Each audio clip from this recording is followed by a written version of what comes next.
Diamo il nostro benvenuto in studio a Paolo Bellotto. Benvenuto Paolo. Grazie per l'invito. Grazie a te per essere qui con noi. Paolo è il responsabile dell'azienda Turismo Venezia Orientale, che è specializzata in promozione turistica e che è tra i 14 soci che si sono messi insieme nella rete di imprese Venezia Orientale Tours, insieme per far conoscere tutte le bellezze di un territorio dalle 1000 sfaccettature. Paolo, in che cosa consiste la vostra attività e qual è il progetto che state realizzando?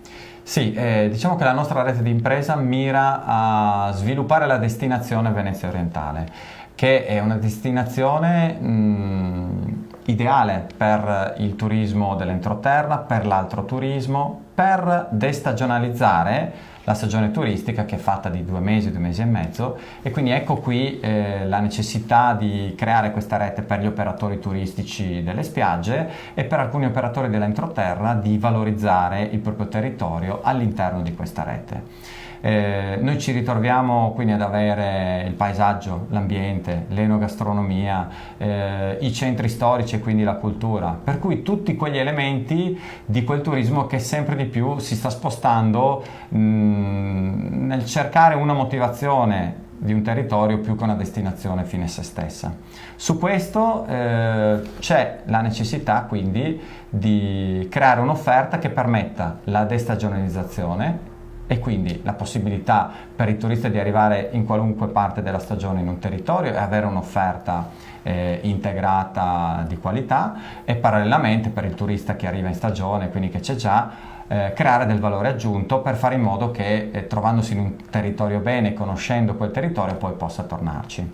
E nello specifico, quali sono le iniziative che avete messo in piedi e valide per il 2018? Beh, abbiamo messo in piedi delle iniziative che consentano di avere, sugli ambiti descritti prima, una proposta quotidiana, diciamo, e settimanale, che faccia sì che ci sia un turista, ce ne siano 30, viene assolutamente programmata. Noi abbiamo al martedì, ad esempio, le visite in cantina sul tema dell'enogastronomia, per cui visite nelle cantine di Strada Vini, piuttosto che al giovedì visita guidata a giovedì di mercato e poi degustazione dei prodotti tipici.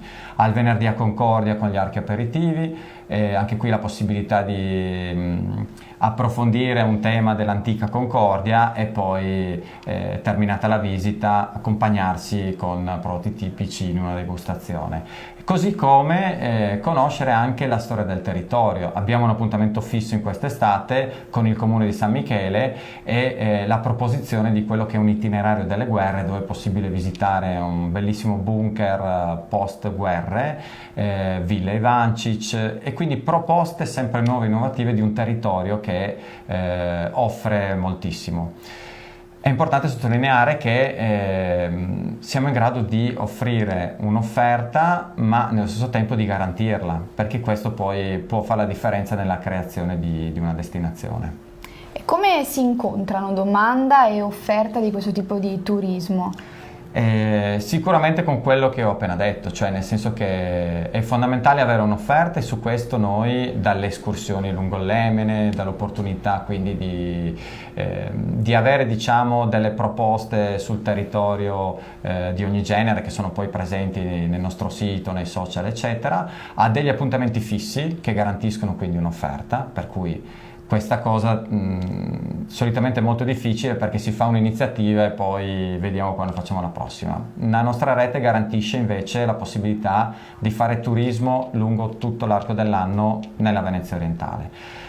Poi è necessario il servizio, cioè la possibilità di avere, di creare nel territorio una rete di persone che sono in grado, non solo dalle guide turistiche specializzate, gli operatori della barca, quindi da tutta quella che è la struttura che garantisce il servizio, ma di avere vere e proprie persone che seguono, accompagnano il turista, offrono informazioni, e quindi questo fa la differenza. La terza cosa, nell'avvicinare domanda offerta, che noi stiamo facendo e che faremo sempre di più, è proprio quella invece di approcciarsi via web e quindi via proprio campagne di advertising molto forti, a quel tipo di turista che si sposta per conoscere territori, per lasciarsi affascinare su quegli ambiti che abbiamo descritto prima, e quindi effettivamente andare in un territorio piuttosto che in un altro è un motivo di scoperta.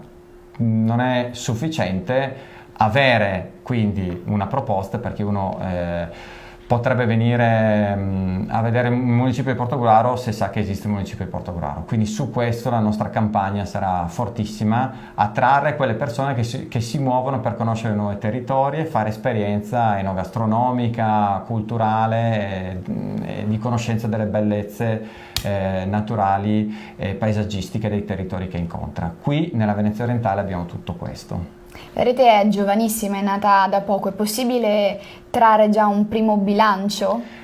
Sicuramente, diciamo, l'attività si svolge pienamente dall'anno scorso. L'anno scorso abbiamo movimentato più di 1500 persone nel territorio, per cui più che il numero in sé conta, diciamo, capire quanto ormai questo tipo di turismo è richiesto, può muovere quindi le persone sul territorio, e quanto è necessario su questo crederci ed investire tempo e risorse per creare questa destinazione. Ringraziamo Paolo Bellotto per essere stato con noi, grazie Paolo. Grazie a voi.